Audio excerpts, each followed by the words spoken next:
This begins part 2, where we'll actually remove the slave, drill the weep hole, and in this case we replace the rear transmission input shaft seal as it was leaking.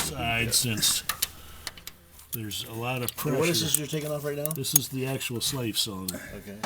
There's 3 Allen head bolts. They're held on with a 5mm. And this is getting oil from someplace? It can. Oh, I'm sorry. This is your hydraulic clutch line. Yeah, this is the hydraulic clutch cylinder that actually releases the clutch. You want to do these a little bit at a time. That is to pull it straight out. Yeah, because the is there a shaft on it? The shaft is in there, and there's a spring inside here, and the shaft compresses that spring. So actually, people are worried about sitting at a red light with their clutch in and released. Oh, it's going to damage my slave cylinder. Well, the slave cylinder bearing is always spinning anyway. So it's irrelative. It's irrelative. Now, the fact that the shaft is so small, it doesn't pick up a lot of rotational momentum from the dimple plate in the clutch. Because you've got a large thing spinning. At the center, it's just going around a little bit, and this little rod is not going to. Because it's basically just surface nothing. speed is minuscule.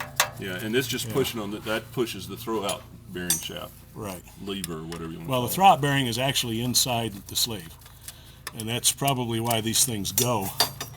Because at least Dave Shealy experienced the fact that the bearing crapped out, seized up, and all that rotation went right into the slave cylinder. And I would be careful with this because this is an early bike, and these lines are fairly fragile. So I'm just going to do enough to get it out of the way. And it looks very dry in there.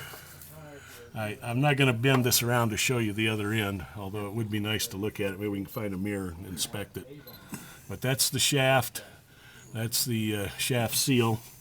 And we'll go ahead and pull that. I think I can do it with these. Maybe my needle nose. Where's the needle nose? Let's go ahead and get your shots there. All right, we have the shaft out. We found a little bit of weepage. It turns out to be transmission fluid, but it's a very small pool of it. Pulled the shaft to make sure none of it had ever penetrated down the shaft, and you can see the shaft is dry. Now, the very early bikes have this type of shaft. The later models have a cutaway area in here that has a little split piece of felt. That just keeps it from rattling inside it goes through the hollow input shaft on the transmission. And that little piece of felt just keeps it from rattling. In such a way as when you pull that shaft out, it's all coming. You're not going to leave anything back. No, there's nothing in there. This is the point that actually presses on the dimple plate and releases the clutch. And is that what makes that rattling sound inside those? No, that's the gears from the crankcase or the crankshaft to the intermediate shaft to the clutch shaft, and they just rattle until you put them under load, and then they stop rattling. Right. That's because they go back and forth, and some of them are worse. Mine's notoriously noisy. But the shaft is dry, so I'm confident. Where that came from. All right, that came right out of the center of the hole there. We pulled the shaft out, and I'm going to try and shine my light in there while you're there, so we can see the oil. There's a little bit of oil pooled at the bottom. Yeah, right there, that's good. Okay. So we're going to go ahead and replace that rear seal. Right. That's about the normal position for the slave cylinder. When you pull the clutch lever in, it presses in, releases the clutch, and it's spinning on that little bearing. And then when you let the clutch out, this goes back in, and the clutch is now engaged. So it's always under pressure. So this bearing is always spinning. It's just the fact that there's not a lot of rotational momentum here. It's always good if you got it apart to put a little spline lube grease in there. Typically this bearing will seize up over age, and then the whole piston starts spinning, and that takes out the seal, and then you got it leaking stalling. Brand new seal. Lube the inside lip a little bit. They'd have, well, to install the seal to the proper in the depth. MOA magazine on the back cover, the largest A dealership. friend of mine in the made United that. I think States John right Bowles made the I don't know diagram, designed I the don't know tool, And when my I friend's don't know what he machine was the shop largest at, but put it together for me. Gets it in the proper depth, because if you go too far with the 60 seal, miles from there. it will leak. Mount Dora, just north So of. we've got all this ready to go. Now I've got a small drill bit, big enough to get to. This is going to be fun. Department. She was there. I don't think we'll be able to film this, but I'm gonna try and get in here. And hopefully this will. Bill Warnick, who's kind of the first guy. I saw some folks coming. If you could hold that. Now this is a famous drill.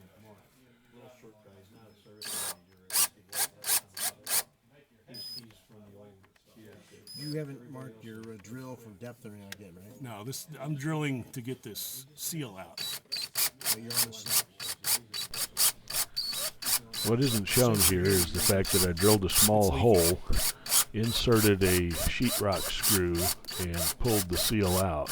And stubborn seals, you may want to drill 2 holes, one on the opposite sides of the seal. Try and get it in the middle of the seal. Insert a sheetrock screw that's long enough to go in there, penetrate into the material, and then you can pull it out with a pair of pliers.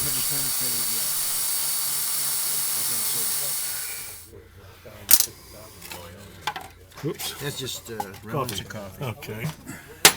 Yeah, people on motorcycle. Looks like we got minimal debris.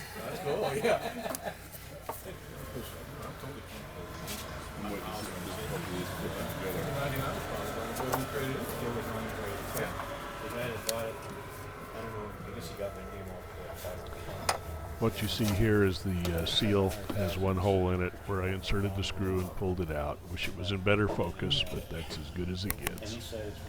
There's the inside of the seal, which goes towards the transmission. And then this is the outside of the seal. And you want to lube the lip up a little bit so it'll slide nicely over the shaft. And then it'll get set in place.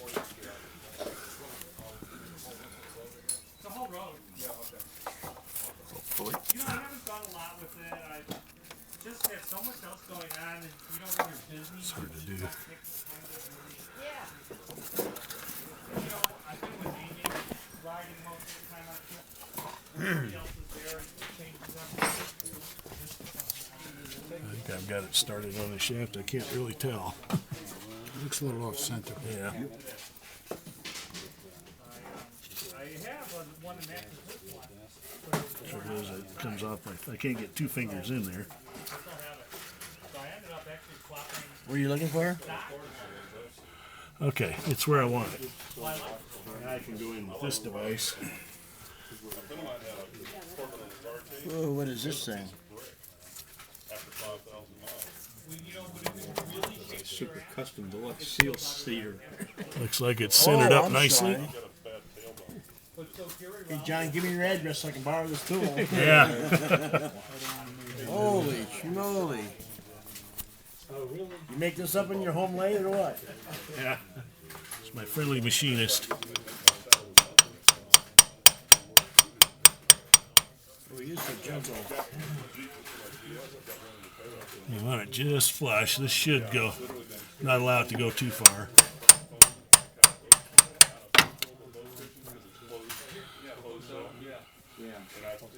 So new seal's going in right now. What size are you looking for? Something like Oh, that. yeah, about. We're looking for one for a bolt to about that size. We'll get a hole drilled in it. Well, I realize that not everyone has access to this wonderful tool for the installation of that seal. You can make your own quite easily with a 21mm socket and some masking tape. The diameter of this is 32 millimeters. Wrap enough masking tape on your 21mm socket so that it will slide in and out of that recess area for the slave cylinder. And before you take the old seal out, press this in until it matches up with the depth of the existing seal, and then mark around the outside of the boss a line so that you'll know how far to drive the replacement seal in. And it will accomplish the same feat that's done by this rather fancy tool. So you don't need fancy tools to work on your BMW, just a little bit of ingenuity. It's designed That was very little. I guess you could take the socket before you take it out and put a ring around it. as far as it'll go. Put it back in the center. There we go. Now it's just slightly recessed. Good seal.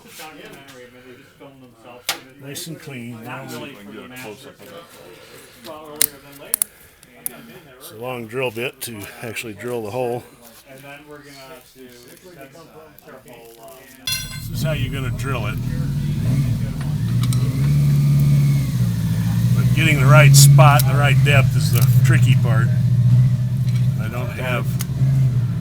Well, let's talk about not making it tricky. What do you mean? Well, because you don't want to go too far back. What You is don't want to go too far out, because then you'll be drilling into where the boss- side of the slave. You'll be And when you look in the hole, you it see won't the provide side you of the any slave. relief. It will a little bit because it's not a tight fit. Where is that? Where is that piece you took out? Oh, I gotta. Yeah, This is a Yeah. special seal setter, right? yeah. Okay, and then that. Dan, are you gonna be able to? What I'm using here is a small screwdriver with a piece of masking tape wrapped on it. I inserted it into the boss to get to the depth I wanted, marked it on the outside edge, and then put it on the outer part here to line up the drill bit so that I'll be drilling just in front of that flange you see in the back. Is that it? Yeah. Just, let's see, is that it?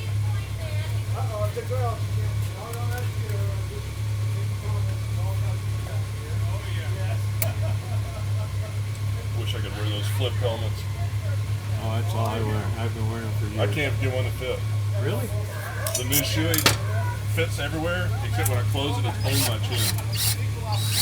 Yeah, I had it too. I took it back. I didn't like it.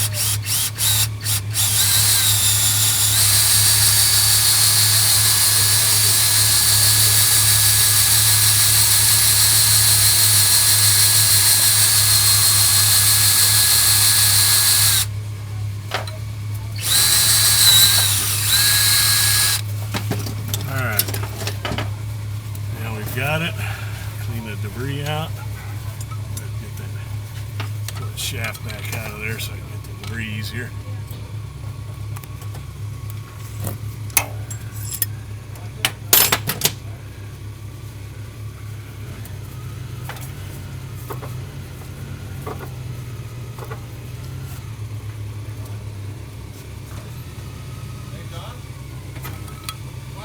You do your drill. Yep. Got the hole exactly where I want it. Which is right back by the very edge. Yeah, that's good. That's perfect. It's perfect. Damn. Perfect spot. Okay, the only get other in there thing and I want to take do now is get the shots now? mirror and check the slave cylinder. Yeah. There's a good amount of grease. I'm going to add a little tiny bit to that. Just to make sure that that bearing's good. Okay, we got that. Okay. Back in. Don't forget to put the shaft back. And the slave cylinder just Understand it a little bit. slides in the hole.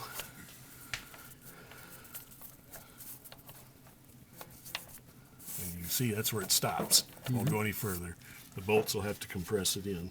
So there's the slave cylinder, facing the slave cylinder, there's a slight gap between that and the seal, so that's Yeah. how it leaks and comes down to the weep Yeah. hole. Here. Okay. Because you're actually pushing fluid back up to the master cylinder by doing this. We could have changed out the paper gasket, but it was in good shape. It had one little split on it, and it's really not there to seal anything anyway.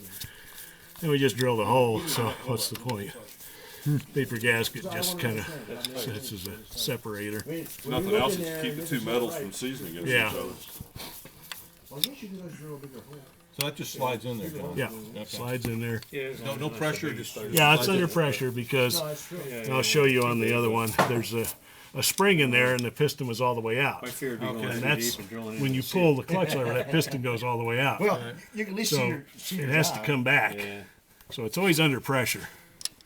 A 2 hour battery. Apparently, there's this guy who sells this article when your batteries are gone kaput. All right, 7 newton meters, not very much. And this concludes part 2, where we drilled the weep hole and reinstalled the slave cylinder. Part 3 will continue with reassembly of the motorcycle.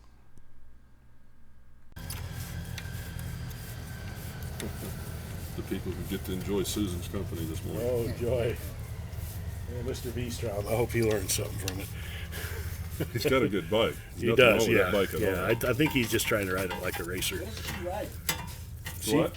What does Susan ride? She rides an old K75. It's the only thing she can touch the ground on.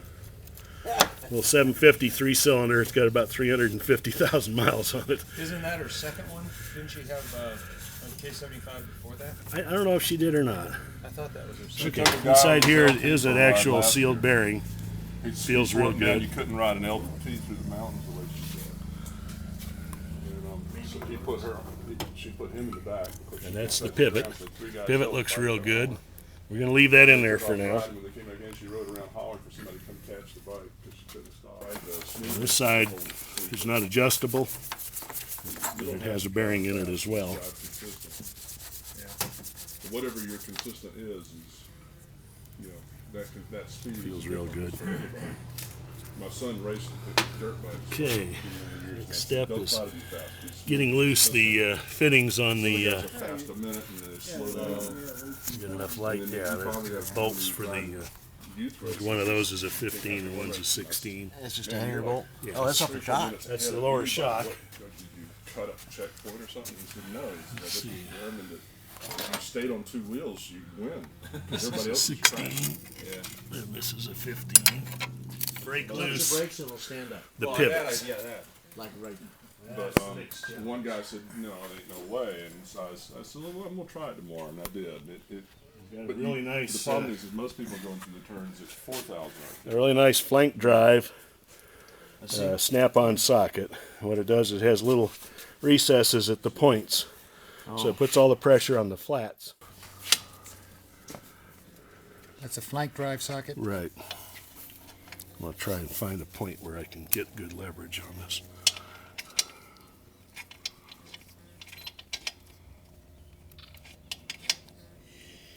I don't know if I'm gonna get much better than that. All right, hate to go offset, but I'll put the yeah. 'Cause these are also in there, 160 newton meters. Oh, really? Yeah, yeah. I hate to pull offset like that, so I'll just run on the edge here. okay. I just want to make sure that it stays tight on there. All right, go ahead. All right, she's moving. All right, It didn't snap at all. no. Thank goodness. Usually they're not that easy. Yeah. Usually you'll get a big bang just like we did on the others. But fortunately, these were, whoever's worked on this bike before did a good job. They didn't use Loctite. They probably lubed everything up. Do you normally put that back in with an anti-seize? No, I don't. No. Now, what's to stop when you pull this pin? Now, is it still hanging on with the shock?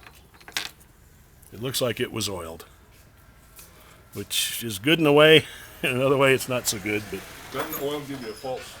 yeah, you Torque don't get reading? the torques are all specified to be dry, so you may or may not get the correct torque. Some people do anything to lighten these bikes up.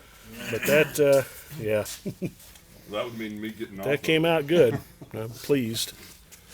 Now, hopefully, the other side will be just as easy. We shall see. Morning, sir. Hey.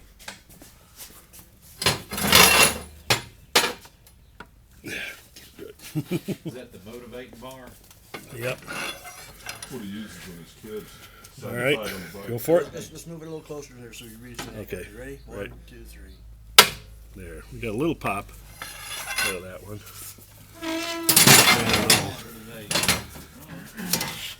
Just winging it. I'm just going to reach up in there and support it a little bit as I, because it actually does support it, even though it's not on the pivot. There's a shoulder in there. Yeah. paying $300 to the dealer for that. And what's it gonna do, just change pads or flush the? Flush the system, and that's the bug of it, is 5 circuits. It's not like Another greased pivot, so that's good. Yeah.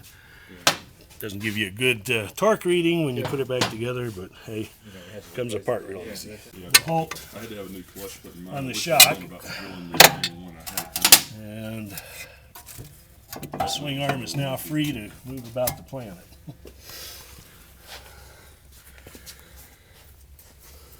Now we can sell this for scrap aluminum. You don't have to remove the shock, but you do need to kind of hold it up out of the way. Probably should pop the seat. I hate to ask this, but did this one really need this? Let's go ahead and pop the seat. No, you gotta have Rubber. Is it spline? It's splined here. I mean, is No, the the rubber. spline I don't know. I've never seen them melt and come apart. So sometimes you think your clutch is You would slipping. almost It's think actually it'd your have to be drive shaft. spline, kind of like an outboard prop. Yeah, it must So be. it's just like an isolation damper. It's a little cushion. But now that the drive shaft is out, then we can finagle the swing arm right out. And it just pops right out. Nice little seal. It's held in place by a spring clip.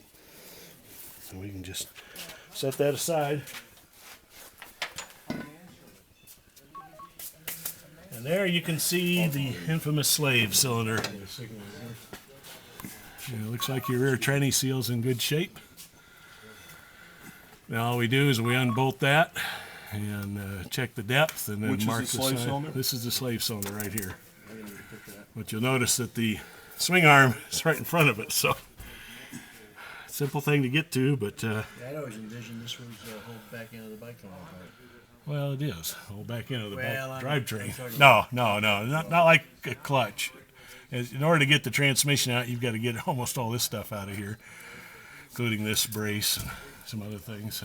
Problem is, when slave cylinder leaks, then you need a clutch. Yeah, but if you have the weep hole, then hopefully you'll find We're gonna drill above the clutch. We're going to drill. I mean, I thought. What we weren't able to film was exactly how I got the drive shaft out. You rotate it until you can see through the yokes and can see the output shaft of the transmission. Insert the screwdriver and leverage against the back of the yoke and the output shaft, and that should disengage the circlip and allow you to pull the drive shaft out. Well, this concludes part 1, which gets you to the slave cylinder. Part 2 will cover drilling the weep hole itself, and then part 3 will allow putting everything back together to final assembly. Hope you enjoyed it. Thank you.